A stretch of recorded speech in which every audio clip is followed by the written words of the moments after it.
Good morning, everyone. Good morning. Welcome to the Unitarian Universalist Church of Buffalo. My name is Bobby Withrow, and I serve as a member of the Worship Associates team. Today's sermon will be led by our wonderful interim minister, the Reverend Kathy Harrington. No matter who you love, where you come from, how you identify, what you look like, you are welcome here. We would also like to acknowledge that the land upon which we are meeting today is a traditional land of the Seneca Nation, the keepers of the western door of the Haudenosaunee people. We do have one quick announcement today, so I would like to invite up Charlene Montgomery of the Settled Minister Search Committee to give a quick update and announcement.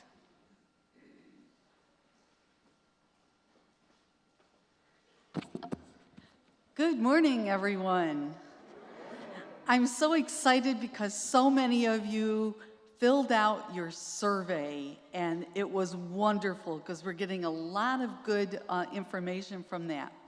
Our next step, however, is the cottage meetings. So what is a cottage meeting? It's an opportunity for you to all get together and talk about your vision for the next minister. And when we share ideas and we share your perspective on things, we get a wealth of knowledge and a wealth of information for our own selves. So please sign up for a cottage meeting. There will be a table in the hall after a service for you to do just that. And there are some different dates. There's a couple on Teams, and there are a couple in person here at the church. Thank you. Thank you, Charlene.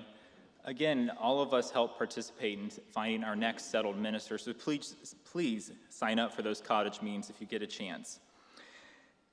That was all the announcements that I was actually handed today. There are a couple of others. If you look at your weekly e-blast in your email or the monthly UUCB newsletter, that's where you'll find out about all the good things that are happening both within and without of our walls. So with that, I'd like to invite everyone to greet your neighbor. Say hello to someone new if you would like to. And if you just want to sit there and be quiet, that's also okay too.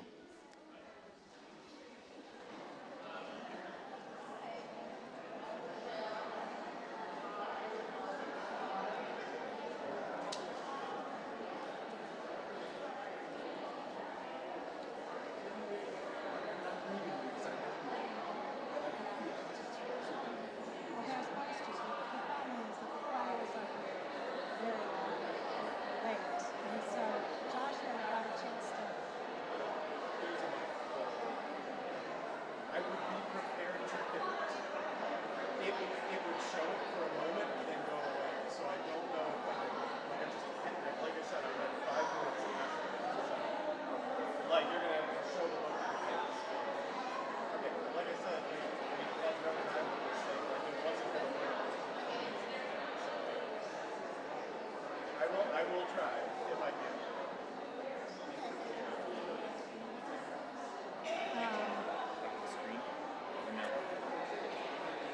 It's okay. I might say something. Because Tim's not here today, sadly. And this is, in honor of his wife.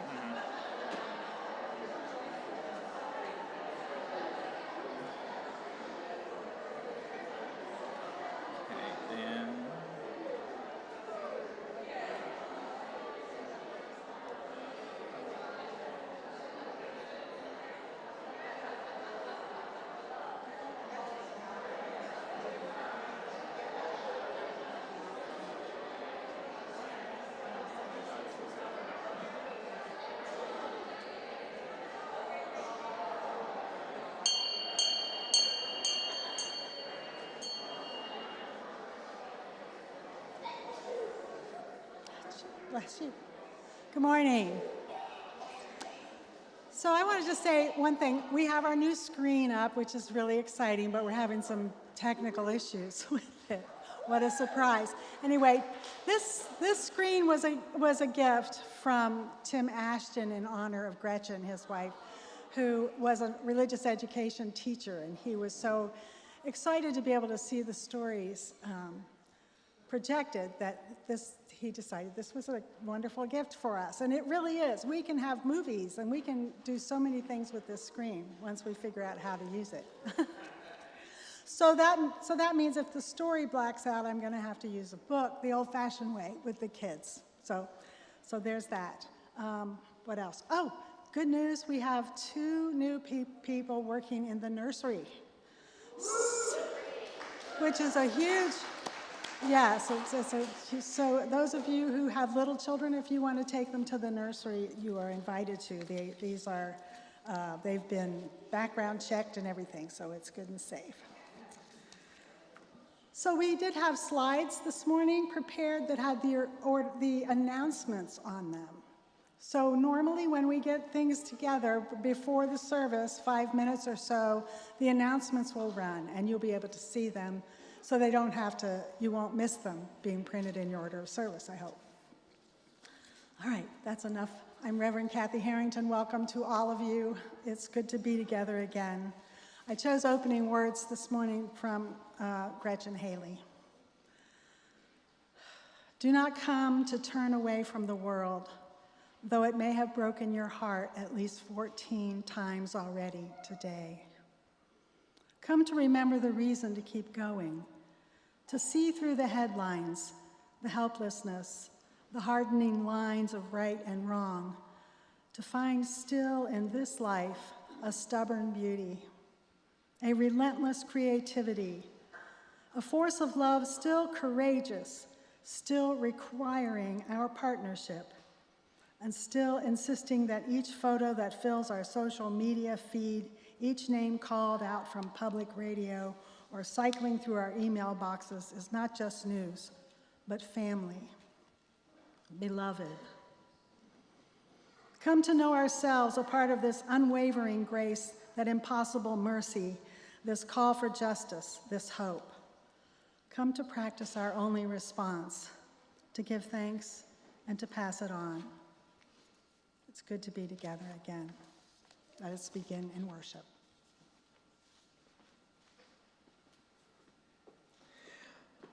I invite everyone to stand in body and or in spirit as we light our chalice.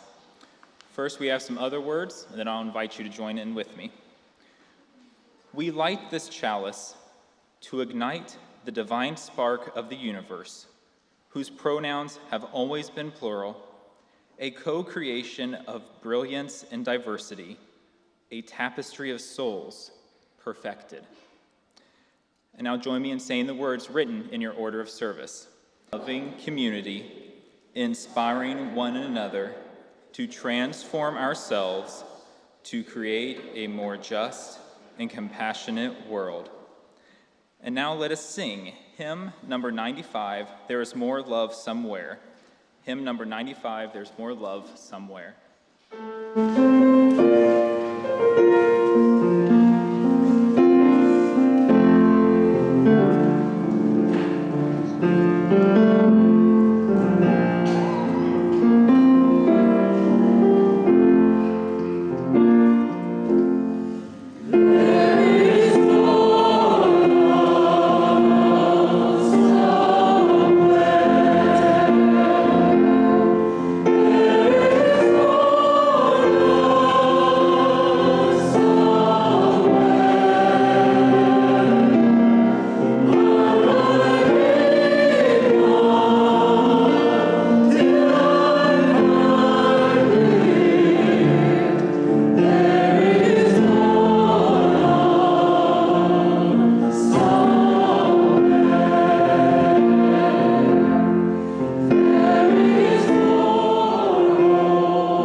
Now it's time for our story for all ages. For all of you who are young or young at heart and can get on the floor and get back up again, you're welcome to come up front. The story this morning is And Tango Makes Three by Justin Richardson and Peter Parnell.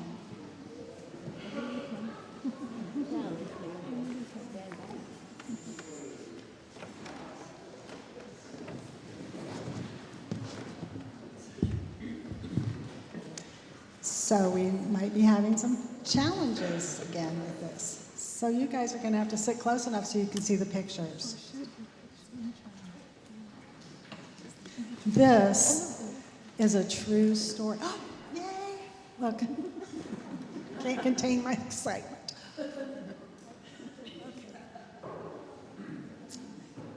In the middle of New York City. Uh-oh. Okay, I'll keep going.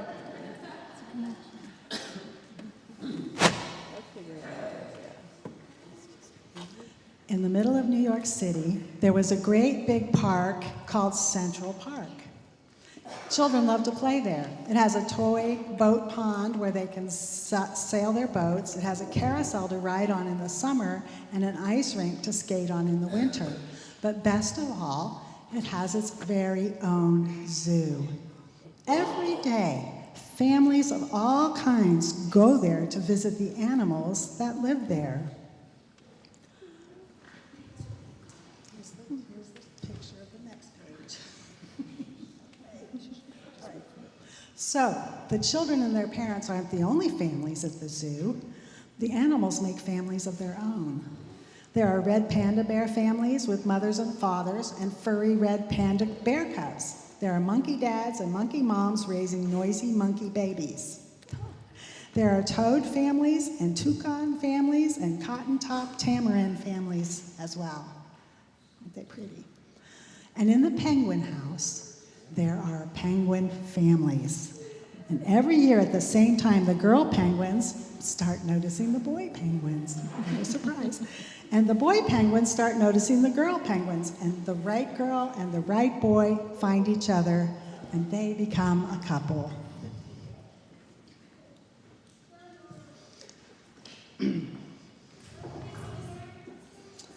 Two penguins in the penguin house were a little bit different. One was named Roy, and the other one was named Silo. Roy and Silo were both boys, but they did everything together. They bowed together, they walked together, and sang to each other, and swam together, and wherever Roy went, Silo went too.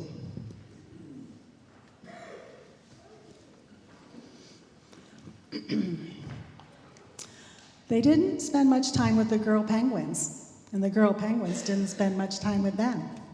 Instead, Roy and Silo wound their necks around each other. Their keeper, Mr. Gramsci, noticed the two penguins and thought to himself, they must be in love. Roy and Silo watched how the other penguins made a home, so they built a little nest for themselves with stones.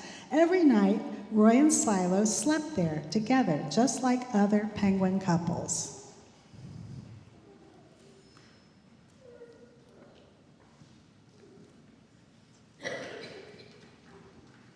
And every morning, Roy and Silo woke up together. But one day, Roy and Silo saw that other couples could do something that they could not do. The mama penguin would lay an egg.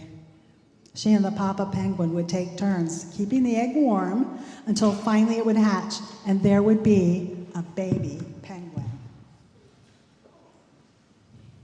Did you know they look like that? I didn't. So Roy and Silo had no egg to sit on and keep warm. They had no baby chick to feed and cuddle and love. Their nest was nice, but it was empty. So one day, Roy found something that looked like what the other penguins were hatching, and he brought it to their nest. It was only a rock, but Silo sat on it, and sat, and sat, and sat. When Silo got sleepy, he slept. And when Silo was done sleeping and sitting, he swam, and Roy sat and sat and sat. But nothing happened. Oh, isn't that sad? Okay.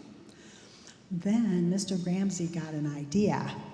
He found an egg that needed to be cared for, and he brought it to Roy and Silo's nest.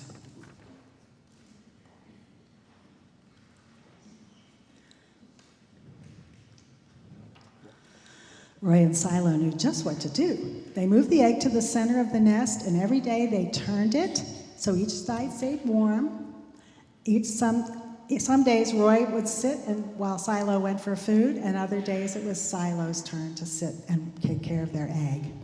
They sat in the morning, they sat at night, through the lunchtime, swim time, and supper. They sat at the beginning of the month, and they sat at the end of the month, and they sat all the days in between. Takes a while for an egg to hatch. Until one day they heard a sound coming from their egg. Peep, peep, peep, peep. Roy and Silo called back, squawk, squawk. Peep, peep, answered the egg. Suddenly a tiny hole appeared in the shell and something appeared.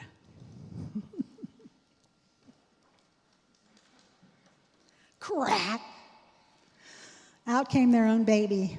She had fuzzy white feathers and a funny black beak. Now Roy and Silo were fathers. We'll call her Tango, Mr. Gramsci decided, because it takes two to make a tango. Roy and Silo taught Tango how to sing for them when she was hungry. They fed her food from their beaks. They snuggled her at night. Tango was the very first penguin in the zoo to have two daddies. Isn't that great? Now, this is a true story. And soon Tango grew strong enough to leave the nest. Silo and Roy took her for a swim, just like all the other penguin families. And all the children who came to the zoo could see Tango and her two fathers playing in the penguin house and with the other penguins. Hooray, Roy! Hooray, Silo! Welcome, Tango! Everyone cheered.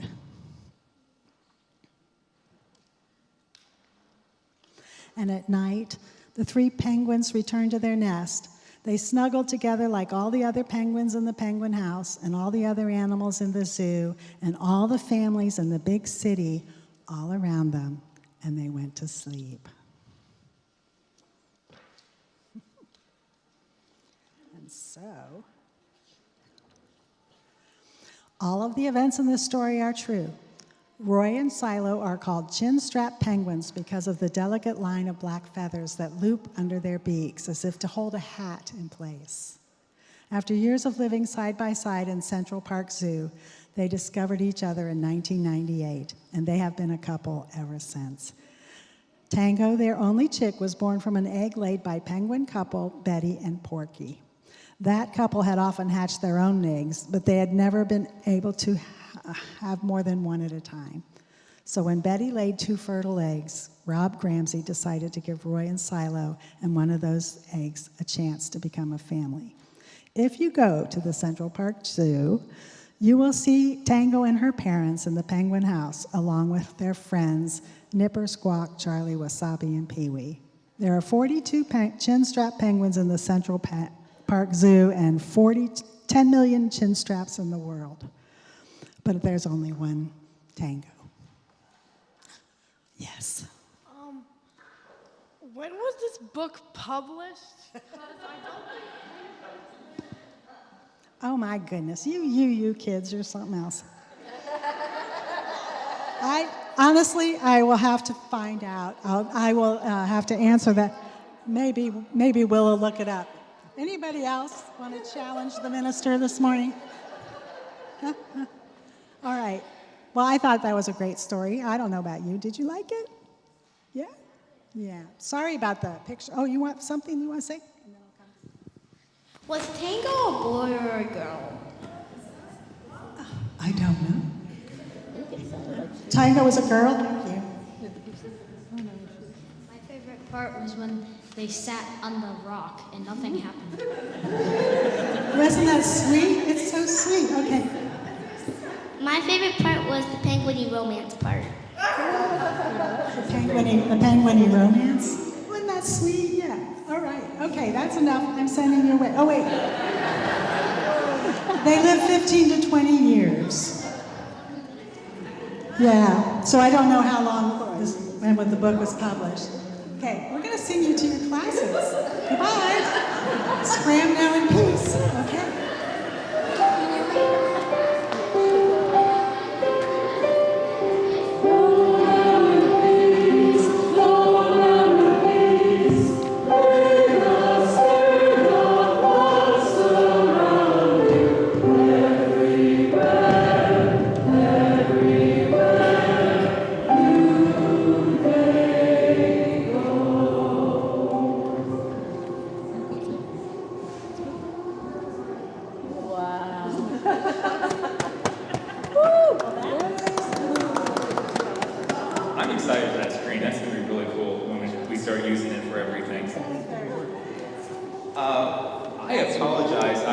definitely forgot something at the beginning. I forgot to thank everyone who helps make this service happen. You see the two of us up here, but you've seen our musicians, you'll see the choir, we've got our tech team, we've got everyone in the staff out in the parish hall who helped make every service here possible. It's not just one or two people, it's a whole group. So thank you to everyone who helped with the service today. Now our offering. Each month, we give away a portion of our offering plate to a social justice cause outside of our walls. And for this month, we're highlighting the work of Compeer of Greater Buffalo. And now their mission is to promote good mental health through meaningful friendships. They are a non-clinical social service agency that promotes mental wellness through the healing power of friendship. Then there's a couple of facts that they had on their website that I found when I was looking them up. 1 in 5 Americans experience mental illness and then also suicide is the second highest cause of death for people ages 10 to 34. And there was another fact on there that I didn't actually write down, but I remember it still. 51% of kids ages 6 to 71, 51% are currently living with mental illness. That's why organizations like this are so important. And if you would like to help donate to them and to us, there's a couple different ways you can do that. One, you can drop money or a check in the offering plate when it comes to you. You can use PayPal by going to our website or whatever we're using. I'm not sure if it's PayPal right now or not. Anyway, go to our website, click on the blue Donate Now button, and you can choose on there whether it goes to the church, whether it's for your pledge, or whether it's for this organization. You can also mail a check into the office or arrange a regular automatic deposit with your bank. No matter what, your money helps support organizations like this and in our own church. So let us give generously to support our church and our greater community.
In the center of our service and in the center of our lives, let us pause to honor the silences of the world.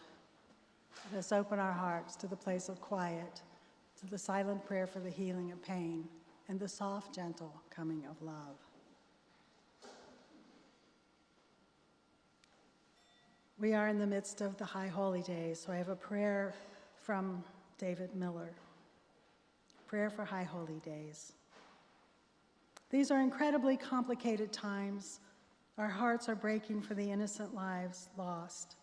All the violence, all the othering, all the pain, all the hate, and all the tragic foolishness. There are generations of trauma feeding all parties' beliefs that efforts to eradicate the other from the face of the earth will somehow succeed. These efforts don't change hearts or minds. They often only lead to the birth of further generations of anger, hatred, trauma, resentment, with the result that the innocents who are dying are the true victims. So on these high holy days where we close the old book and open the new one, we offer this prayer. May those who lead with violence awaken to our complete interdependence. May those who are suffering be saved by the limitless recognition of our common humanity. May those who enter into this new year gather the strength to find new ways to impact the world, to break these destructive cycles, to firmly place at the center of all that we do in order not just to save the world, but also each other, and in doing so, save ourselves. May it be so, and amen. There's so much in the news that's painful. In 2005, my dear friend and colleague was serving 2 UU congregations in Mississippi when Katrina struck. Close to 1,500 storm evacuees took shelter in the Mississippi Coliseum, and Jacqueline put on her clergy collar and went to the Coliseum to minister to those people. Their pain was so overwhelming. She called me one day, and she said, "Kathy, will you sing Sending You Light to Me? Will you sing it to me, please?" And so I sang it to her over the phone. And on Sunday morning, we sang it as a prayer. In the wake of such devastation, Hurricane Helene is the deadliest storm that this country has seen since Katrina. Like me, you all may know people who have been affected by that storm. I served our congregation in Asheville before I came here. And there are many people that I care about that have lost homes and are suffering. So I would invite you maybe to sing this song with me. The choir's going to help because my voice isn't what it used to be. Shauna's going to sing it through once, and then we will sing it together 3 times.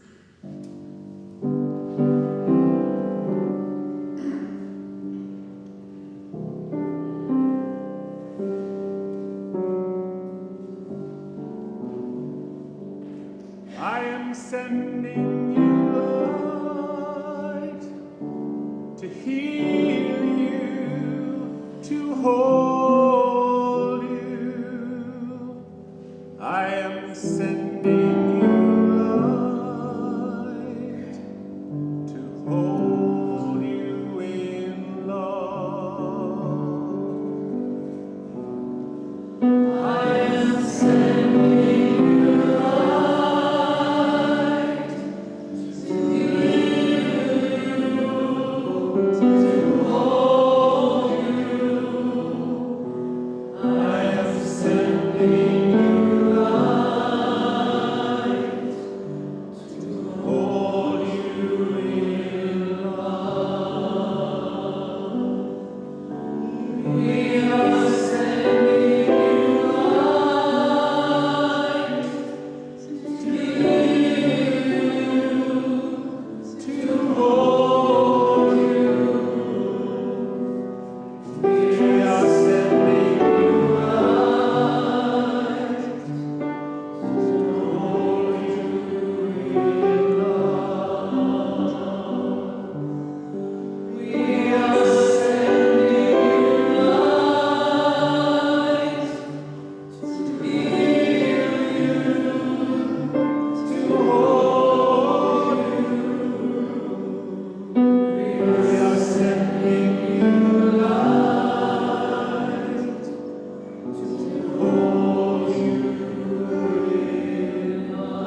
each name a breath, each breath a prayer.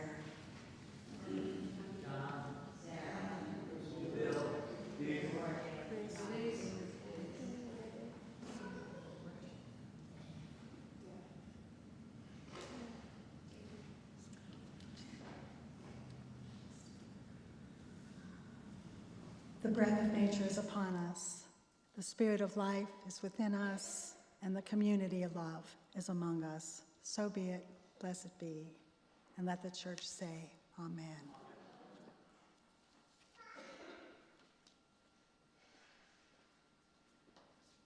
Oh,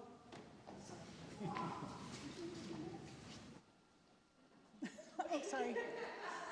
We have more music. Sorry, I forgot. All good. Good morning, everyone. So this month's theme is deep listening, and whenever I hear that theme come up, I can't help but think of the experimental composer Pauline Oliveros, who actually started a practice called deep listening.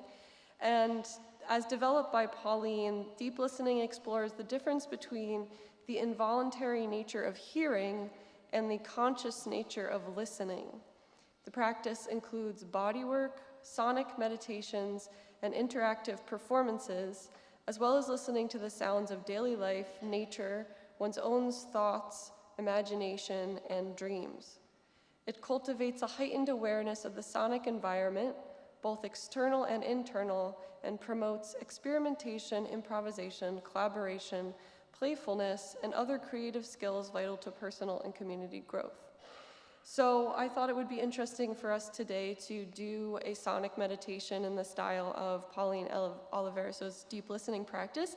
And I've been practicing this with the choir, who I think are spread out amongst you, so that hopefully you'll feel more comfortable joining in this exercise with us.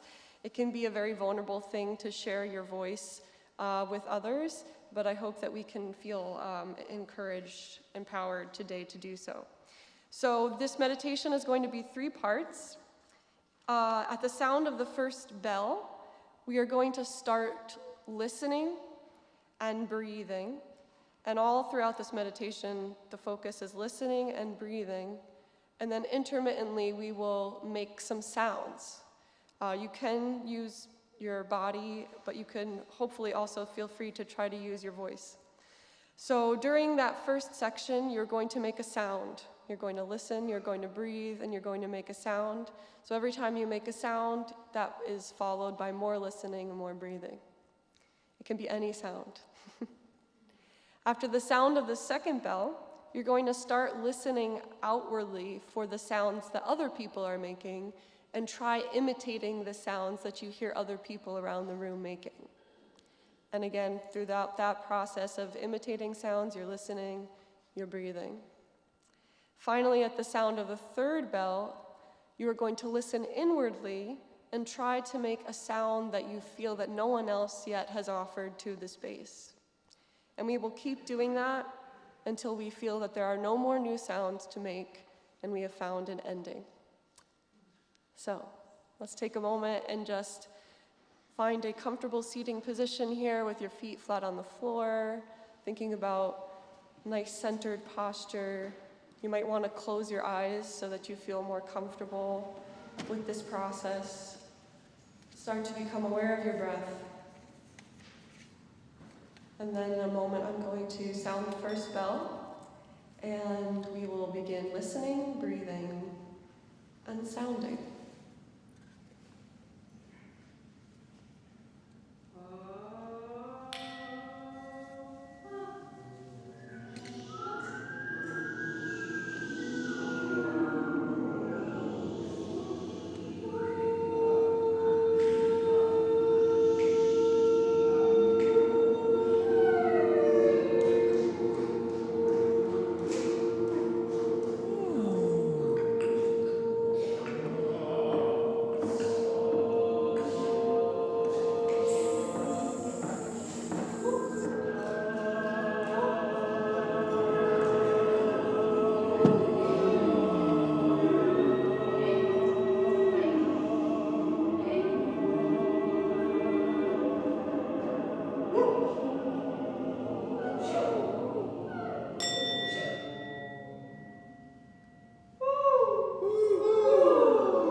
It was the Sunday after Thanksgiving in 2012. I was eating breakfast, or trying to eat breakfast at least. I felt so sick to my stomach. Today was the day. Today was the day I was going to come out to my parents. And I did. It went great. It was just such a relief. I couldn't have asked for a better coming out, but coming out is never just a one and done thing. It can be every day, every week, every month, forever. At work, at school, at a restaurant. No random woman, that's not my brother, that's my husband. That kind of stuff. Yes, that has happened. Coming outs can be funny, and you can have fun with them too, because why not? Especially when you know the other person will take it well. But what about when you aren't sure how the other person will react? Will they take it fine? Will they ignore it? Will they say something that they think is funny, but actually is hurtful? Will they say something downright mean? Will they physically hurt you? Every single member of the LGBTQ plus community has experienced some sort of harassment. That's just a fact. Every single one of us has. It's never in doubt. The only thing that is the severity of the harassment. That is what changes from person to person and from incident to incident. Is it a slur being yelled at you on the street? Is it a lost job? Do you get kicked out of your home? Are you physically assaulted? Are you killed? In 2023, the FBI said that more than 20% of all hate crimes were committed against LGBTQ plus individuals. Crimes based on gender identity were up 16%, and those based on sexual orientation were up 23% from 2022.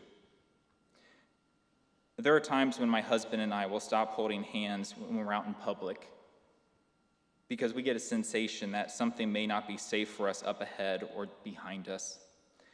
We've talked about how there are certain countries that even though we would like to visit them, we won't go to because we could be arrested or worse.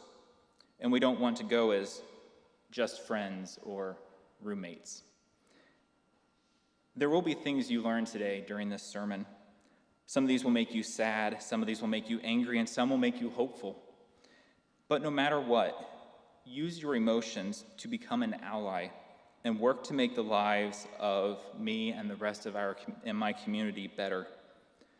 While you listen to this sermon, reflect on what you will do.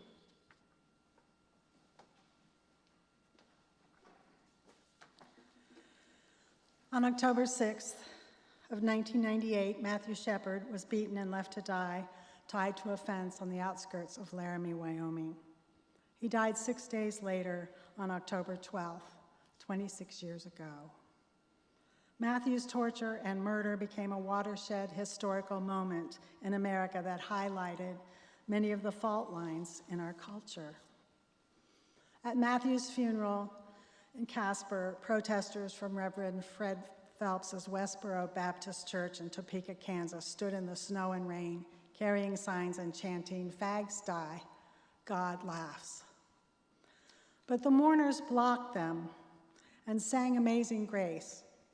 12 angels wearing wings made of bed sheets and PVC pipe surrounded that clump of Westboro Baptist Church protesters outside the Laramie courthouse, chanting a chorus of "No More," that, as J.C. Marmaduke wrote, swept through the nation like a gust of wind. This is an issue very close to my heart. As the grandmother of a grandson who happens to be transgender, I live in fear sometimes.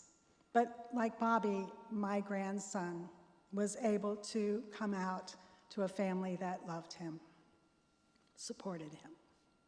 It makes all the difference.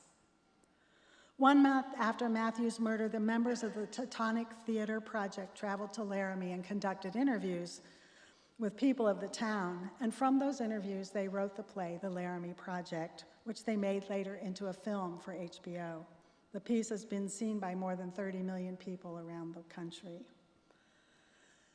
What is interesting is that 10 years later, Moses Kaufman and the members of the Tectonic Theater Project returned to Laramie because there was a 2020 show that represented a theory that methamphetamine was to blame for Matthew's death, that it wasn't a hate crime. They believed it was a murder driven by drugs. Playwright Moses Kaufman believed that version, that 2020 story, was terrible journalism, and it changed the nature of the dialogue. Did Matthew's murder have a lasting impact on the community? How has the town changed as a result of the event? What does life in Laramie tell us about America 10 years later? And how was the history being rewritten to tell the story of Matthew Shepard's murder? One that changed the motivation of his killers from homophobia to a drug deal gone bad, despite all the evidence to the contrary. The claim that Matt's murder was a drug deal gone bad was a kind of collective denial. Collective denial is plaguing our nation as violent hate crimes continue and are increasing. Some refer to this phenomenon as denial-induced forgetting. The community of Laramie turned away from reality in favor of a more comfortable lie.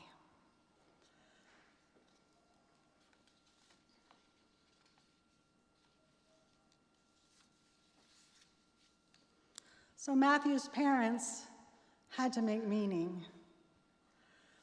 By making meaning, they were promoting the goals of the Matthew Shepard Foundation that they began, replacing hate with understanding, compassion, and acceptance. When they interviewed Matthew's mother 10 years later, she was upset because it's still happening. Instead of getting better, things are getting worse. That was 10 years later. 26 years later, things are still getting worse.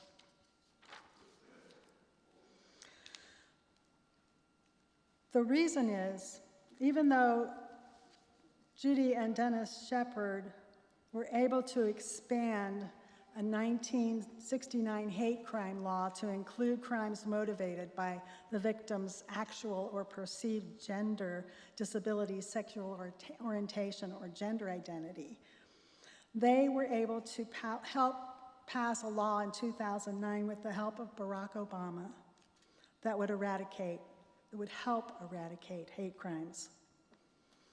One main reason for this increase in hate crimes, Judy Shepard points out, is the political landscape that shaped the discourse to the detriment of the LGBTQ community. The out-and-out hatred you see, she said, is astounding to me. It used to be socially unacceptable to be a bigot, but it's not anymore. We have to stop letting people behave this way. I have strong feelings about how the exploitation of human tragedy and the harm it's done to all of us, because I believe it has something to do with the increase in crime, in violent crime, hate crimes. In the book Common Shock in 2003, a groundbreaking work at the time by a professor of psychiatry at Harvard Medical School, Katie Weingarten explored in depth how we witness and are affected by violence in every single day, and most of us don't even notice. Our 12-year-olds watching a murder on television is just one of the 100,000 acts of TV violence he will have seen by that age.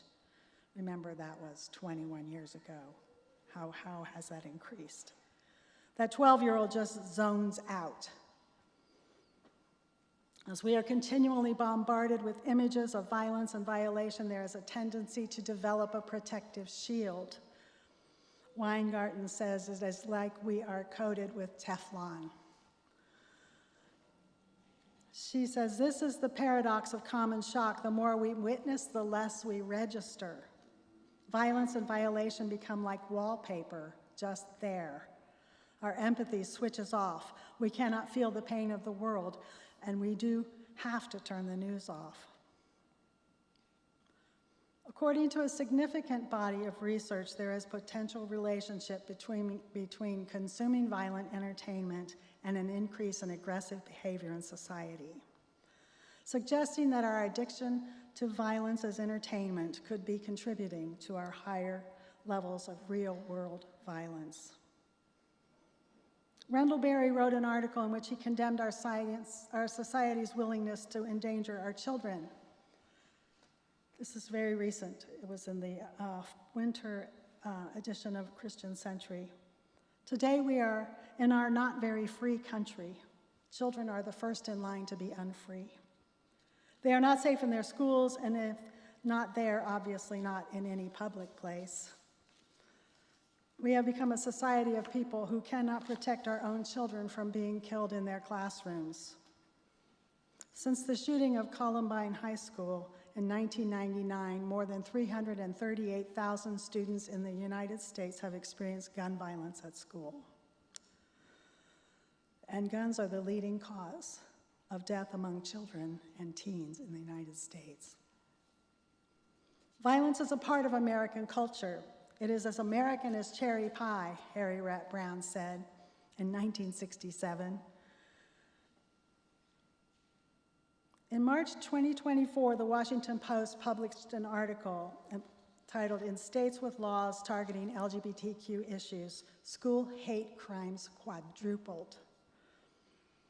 School hate crimes targeting LGBTQ+ people have sharply risen in recent years, climbing fastest in the states that have passed the laws restricting LGBTQ+ student rights and education. In the states with these restrictive laws, the number of hate crimes on K-12 campuses has quadrupled.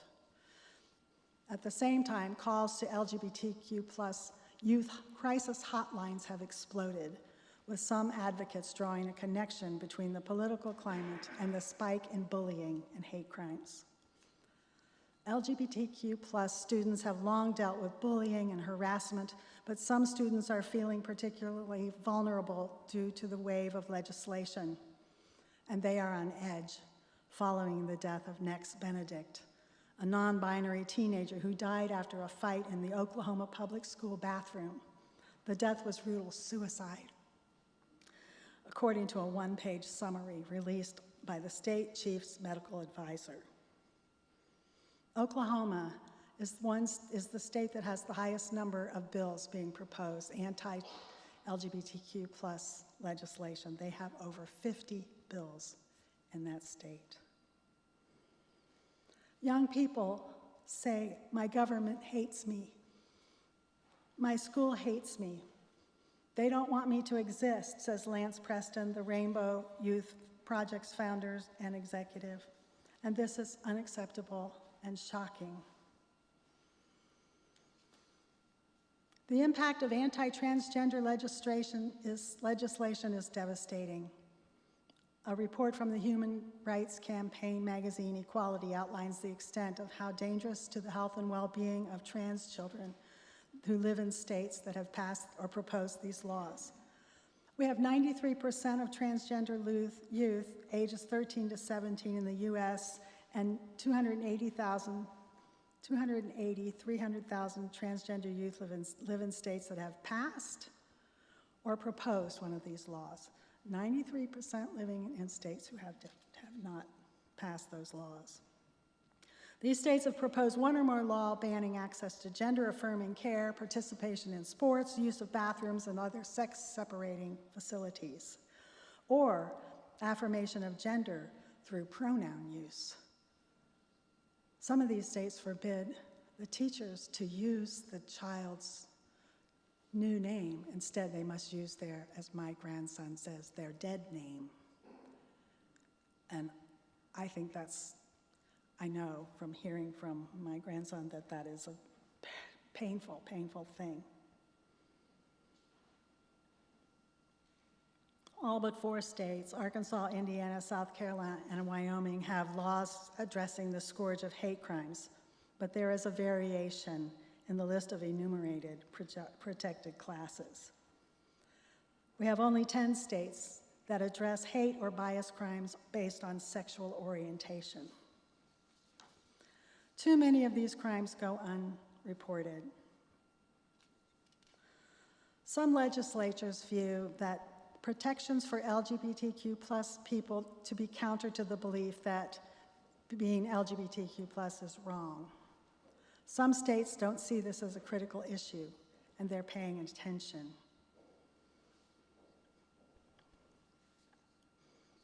The argument of those opposed to hate crime laws is that any crime is a hate crime, Judy Shepard writes. But as it was explained to me, that while random acts of violence against another person are always tragic events, violent crimes based on prejudice have a much stronger impact because the motive for crime is to terrorize an entire community. I would say that these states that are passing these laws, these hate, anti-transgender, LGBTQ laws, are practicing domestic violence as well. They're trying to terrorize an entire population of children and putting them and their mental health at risk. Hate crimes like the one committed against Matthew are often more violent because the perpetrator is trying to send a message that the victim, whether he or she is Black, gay, transgender, or Jewish, will not be tolerated. Judy Shepard and her husband, Dennis, founded the Matthew Shepard Foundation. They chose 3 areas of focus: erase hate, educating society about all aspects of hate, whether it's based on race, ethnicity, gender, or sexual orientation, or religion. Lesbian, gay, bisexual, and transgender equality. This is the work that would have been closest to Matt's heart and includes supporting groups like the Human Rights Campaign for their fight for marriage equality, for employment, non-discrimination laws, and for the end to the military's ban on openly gay service members. And put children first. The goal here is to educate the public on the needs of gay and lesbian youth. The average age of gay youth coming out of the closet was 19, 5 years ago, 14 years ago. Now it is age 14. As a result, there are more openly gay teens facing discrimination.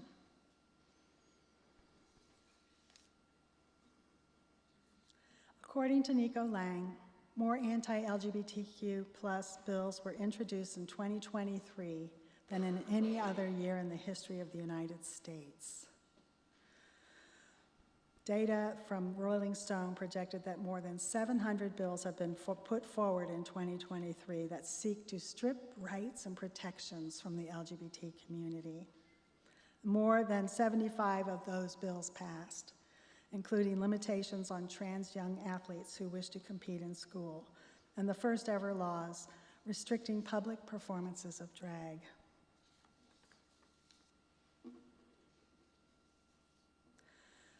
Logan Casey, a senior policy researcher for MAP, says the shift in anti-LGBTQ laws over the past decade is a reflection of changing electoral politics, but they represent a movement decades in the making. She says there's an extremely well-funded, powerful, coordinated group of far-right extremists and lobbyists that have been working together for years to push an agenda of anti-LGBTQ plus policy across the country. Unitarian Universalists have been at the forefront of LGBTQ plus rights since 1970s, but we can't ride on our laurels. This is a matter of life and death.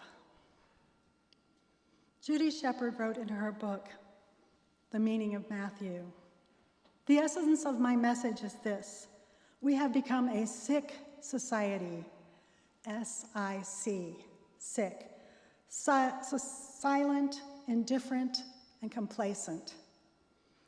For all who ask what they can do for Matt and all other victims of hate, my answer is to educate and bring understanding when you see hate and ignorance. Bring light where you see darkness. Bring freedom where there is fear, and begin to heal. We as Americans need to learn from the past but focus on the future. We must fight discrimination by becoming informed, active, and vocal citizens." Last May, Judy Shepard received the National Medal of Freedom from President Biden.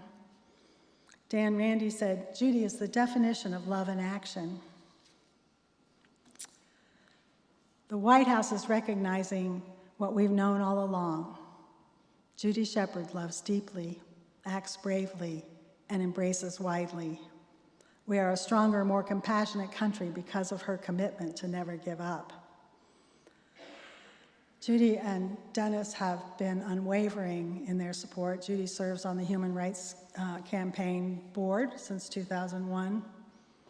They've dedicated their lives to this issue, to social justice, and to championing their son's legacy to secure critical rights and inspire people to embrace the dignity and equality of all people.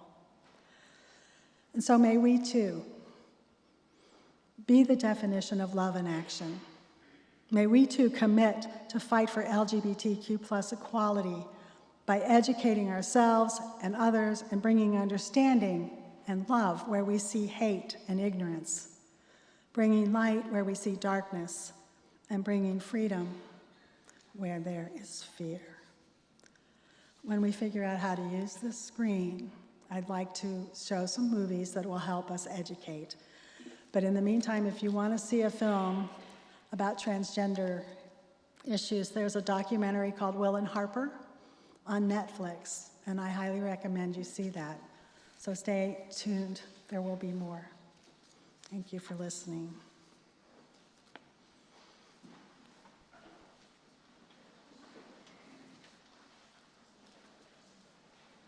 Now let us sing.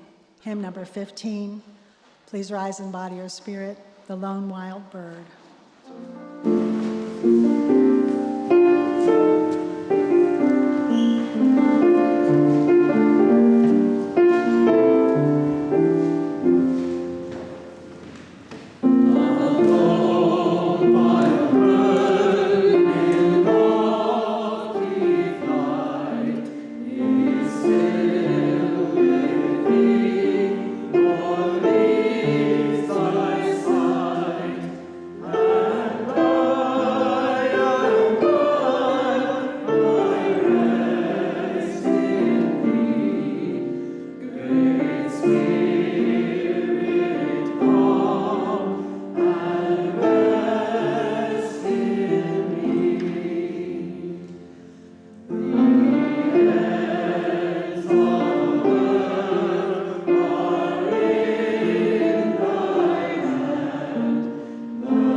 Please say with me the words printed in your order of service as we extinguish our chalice. As we extinguish the flame of this chalice, may we carry its light with us into the world in the power of peace, faith, justice, and love. Closing words are from Reverend Tet Gallardo. May we respond better to risks and dangers with a beloved community who can be counted on as a woven basket that encompasses the gifts for protection, for honor, for ceremony, and for expressions of interconnectedness. May we prevail in our intentions to make a gift of the world to the next generations of beings, living and non-living, that help it all come together for good.